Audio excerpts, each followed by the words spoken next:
I never needed society to tell me I was different. I had plenty of hints. I remember growing up and my mother taking me to Sears and calling out to the clerks, "Where are those husky jeans?" That was just part of what I did when I grew up. But I was never made so aware of my differentness than the summer of the Mean Girls. I was at the beach when two young women walked by, knowingly and within earshot, started talking about how big and hairy I was and how my father must have been a Sasquatch. And that didn't I know that I could wax all that now? You know, that was over 30 years ago, and I thought I'd moved beyond that, until I saw that same look in people's eyes more recently.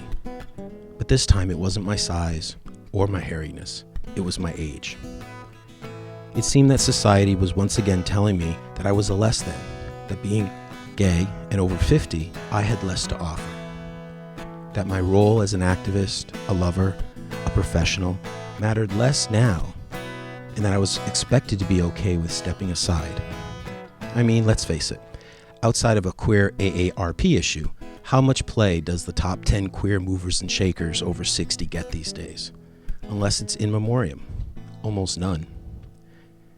People over 50, over 60, and yes, over 70 have lots to offer. We don't just take up space. In fact, some of that safe space people sit in now was shaped by those of us who came before. I'm not saying we shouldn't encourage a new generation of shakers to come forward. The opposite, really. We need to come forward together in a more diverse way that supports and reflects the power of engaged, active, and vibrant contributions reflective of all of our views. In the summer of 2018, I had a chance to take my story on the road and tell about being gay, hairy, and a bear to an audience at TEDx Provincetown.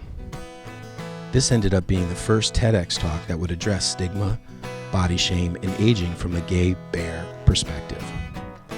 Not everybody got it, but some did. One listener came up to me that night, a woman and her husband, very classic New England coastal stock.